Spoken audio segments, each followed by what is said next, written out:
can't change who I am. So then you can never go back. That was an actual network TV show. And it's somehow not even the weirdest one we're going to cover today. What do a sarcastic floating robot, a ghostly British landlord, and Halle Berry in a teen model house have in common? They were all part of 1989's biggest TV flops. While The Cosby Show and Roseanne were breaking records, these shows were crashing and burning hard, and not in a fun watch it burn kind of way. More like change the channel and never speak of it again. Today we're counting down 10 forgotten TV disasters from 1989 that were canceled faster than you could say viewer discretion advised. Stick around till number 1 because you won't believe how a show about alien cops got robbed of its rightful place in TV history. So hit that subscribe button and let's go back to one of the weirdest years in network TV history. Number 10, TV 101. Let's kick things off with the number 10 show on our list, TV 101. This show had teen hit written all over it, but still managed to fail spectacularly. TV 101 was CBS's attempt to capture the high school magic of John Hughes movies in a weekly series. Think The Breakfast Club and 16 Candles, but with a TV news angle. The premise was simple. A forward-thinking journalism teacher convinces his high school to replace the school newspaper with a TV news program run by the students. The show starred Sam Robards as the idealistic teacher and featured a cast of attractive young actors playing the student journalists, including a pre-Friends Matt LeBlanc in a small role. Each episode would tackle a different issue through the lens of student journalism, everything from censorship to teenage pregnancy. So why did it flop? Well, the show couldn't decide if it wanted to be a serious drama about teen issues or a lighthearted high school comedy. Episodes would whiplash from wacky hijinks to very special episode territory, leaving viewers confused about the tone. The show lasted just 13 episodes before CBS pulled the plug, but it maintains a small cult following among 80s TV aficionados who appreciate its unique journalism angle, if not its execution. Number 9, Hard Time on Planet Earth, CBS. Now, following the failed attempt at a Brat Pack show, let's move on to something truly bizarre. Hold on to your hairspray because our number 9 disaster was CBS's bewildering sci-fi action series, Hard Time on Planet Earth. The premise, Martin Kove, better known as the villainous Sensei Kreese from The Karate Kid, stars as Jesse, an alien military commander exiled to Earth as punishment for leading a failed rebellion. His sentence is that he must learn to care about humanity by wandering around Los Angeles helping random people with their problems. Adding to the absurdity, he's constantly monitored by a floating robot eye named Control that resembles a metallic, sarcastic volleyball. The show tried to blend fish-out-of-water comedy with action-adventure elements, creating a very confused mix of styles. Jesse would bounce between beating up street thugs with his residual super strength and marveling at mundane Earth objects like blenders or disco balls. The floating robot sidekick provided running commentary through some truly terrible special effects, even by 1989 standards. Critics and viewers alike rejected the show's confused premise. CBS pulled the plug after just 13 episodes, sending Jesse's alien saga into the void of canceled TV oblivion. Number 8, Mancuso FBI, NBC. Now let's take a break from the bizarre, and at number 8, we'll dive into the merely boring. Mancuso FBI starred Robert Loggia as Nick Mancuso, a tough by-the-book FBI agent. His character had a passionate hatred of criminals and no time for bureau politics. If that description sounds generic, well, so was the show. The witness that was to testify about Kessler's extramarital affairs. It was his secretary, Elaine Gregory, the dead girl. Mancuso was actually a spin-off of the TV miniseries Favorite Son, which had been a ratings hit for NBC. The network thought Loggia's character could anchor his own show despite the fact that he'd been a supporting player in the miniseries. Every episode followed roughly the same formula. Mancuso would be assigned a case, clash with his superiors about how to handle it, break protocol, nearly get fired, but ultimately solve the crime through old-school detective work. Despite Loggia's considerable acting talents, he'd been nominated for an Oscar for Jagged Edge just a few years earlier, the material never gave him anything interesting to do. In a crowded field of police procedurals, Mancuso FBI brought nothing new to the table. NBC promoted it heavily, but viewers quickly changed the channel. The show aired 20 episodes total, but was pulled from its primetime slot after just 10 due to low ratings. Number 7, Free Spirit, ABC. Next up at number 7 is ABC's magical misfire, Free Spirit, a sitcom that desperately tried to recapture the magic of the beloved classic Bewitched,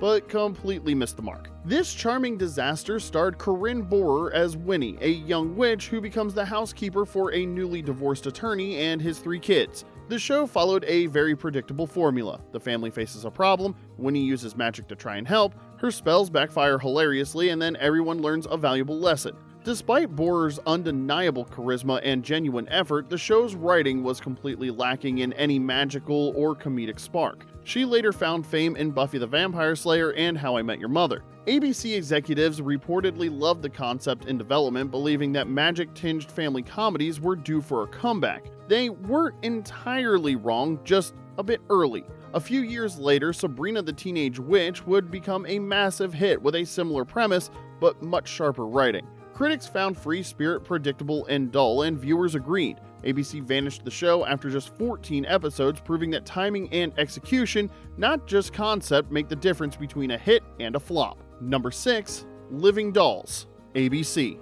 Now at number 6 on our list, let's take a look at a show that launched an Oscar winner's career, even if she probably wishes it hadn't. Living Dolls was a spin-off of Who's the Boss, centered around a teen model agency. Yes, ABC executives watched a single episode of Who's the Boss featuring a young model character and thought, that's it, that's our next hit series. The show starred Michael Learned from The Waltons as a modeling agent. She managed a house full of aspiring teen models, including, wait for it, a then unknown Halle Berry in her first major role. The show was actually built around a character played by Leah Remini, yes, that Leah Remini, in a Who's the Boss episode where they created a backdoor pilot for Living Dolls. So yes, before she was Storm X-Men or winning an Academy Award, Berry was taking modeling advice from the mom from the Waltons. Living Dolls tried to balance comedy with very special episode topics like eating disorders and pressures of the modeling industry. Unfortunately, the writing was never sharp enough to handle these issues with appropriate nuance.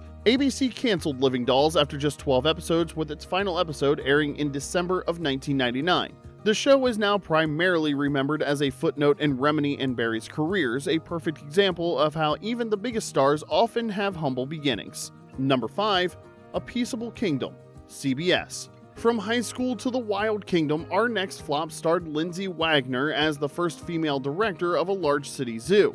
This marked her first starring role in a series since The Bionic Woman. So at number 5, A Peaceable Kingdom attempted to combine workplace drama, animal hijinks, and environmental messaging, a mix that blended together about as well as oil, water, and vinegar. CBS promoted this as a heartwarming family drama with an educational component about wildlife conservation. In reality, it was a behind-the-scenes mess with wild tonal shifts.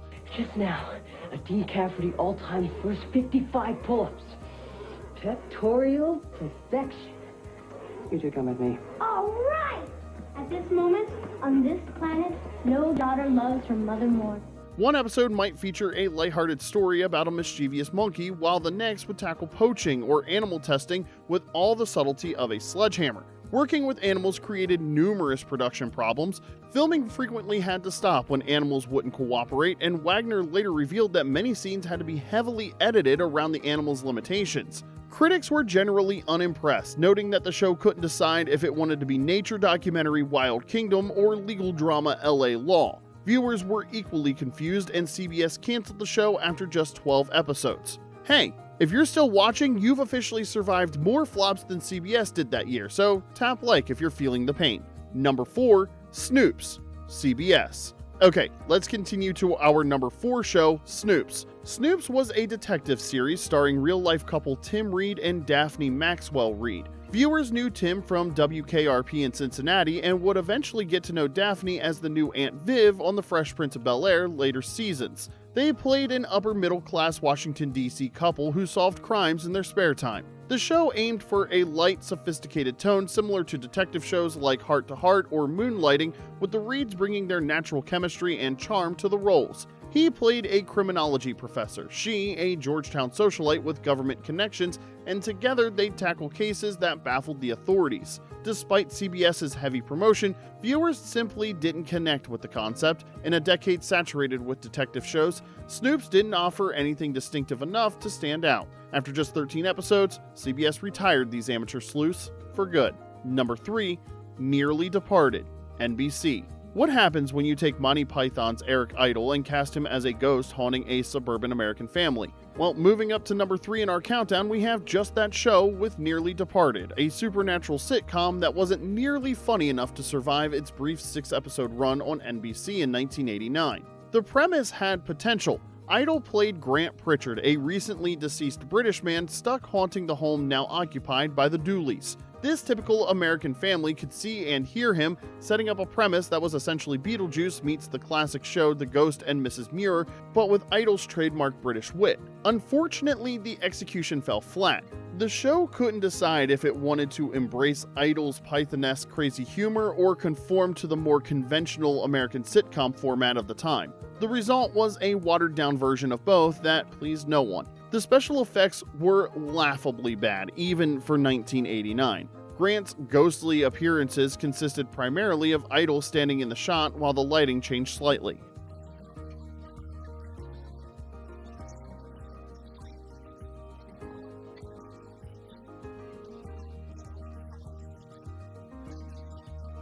NBC quietly canceled Nearly Departed after airing just 6 episodes. The show has largely vanished from pop culture memory, appropriately ghost-like in its disappearance, with Idle rarely mentioning it in interviews about his post-Python career. Number 2. Booker, Fox. Remember the hit show 21 Jump Street that launched Johnny Depp's career? Well, Fox tried to capitalize on that success with a spin-off. Our number 2 show on the list, Booker, centered around Richard Grieco's character, the bad boy undercover cop who appeared in the show's 3rd season. Instead of developing him as a new character from scratch, Fox saw his popularity and quickly spun him off mid-season. The premise was simple. Booker leaves the Jump Street program to become a private investigator for a large insurance company. Fox banked on Grieco's smoldering intensity and leather jacket cool to carry the series, positioning him as television's next breakout star. But what worked for Booker as a supporting character fell flat when he took center stage. His constant brooding and rule-breaking became tiresome, and the switch from youth-oriented police work to corporate investigations lost what made the original show appealing to teens. Critics dismissed Grieco's performance as style over substance. Many suggested his brooding looks were better suited for modeling than carrying a dramatic series. Despite initially strong ratings from curious 21 Jump Street fans, viewership quickly declined. Fox canceled Booker after a single season, and Grieco never achieved the stardom the network had hoped for. Number 1. Alien Nation, Fox. Our final entry is a show that perhaps didn't deserve to be on this list at all. Number 1. Alien Nation.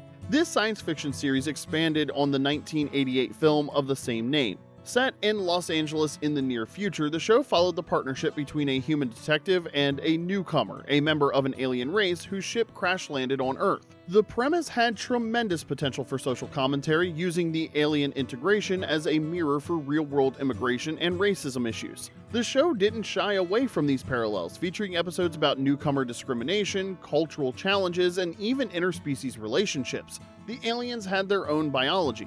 They got drunk off sour milk instead of alcohol, religious practices, and culture. The makeup for the newcomers was impressive for television at the time, featuring distinctive spotted bald heads. With its high-concept premise and willingness to tackle social issues, Alien Nation should have been Fox's first breakout science fiction hit. Instead, it became a victim of network economics. Despite decent ratings and strong critical reception, the show was expensive to produce due to the extensive makeup and the futuristic setting. When Fox faced budget cuts in early 1990, Alien Nation was canceled after just 1 season, despite having a loyal audience. This makes it different from the other shows on our list. It wasn't bad, it was just expensive. The cancellation sparked a massive letter-writing campaign from fans. This eventually led to a series of 5 TV movies in the mid-90s that continued the story. Alien Nation paved the way for later sci-fi shows that used aliens to explore social issues, from Star Trek Deep Space Nine to the 2009 film District 9. So there you have it, 1989's television graveyard is filled with some truly bizarre experiments. Which of these disasters do you actually remember watching, and we're dying to know, do you think Alien Nation deserved a second chance, or are any of these flops secretly worthy of a modern reboot? Let us know in the comments section below. And if you enjoyed this look at 1989's television fossils, smash that like button, hit subscribe, and tap that notification bell so you don't miss any of the TV gems we'll be dropping in the future.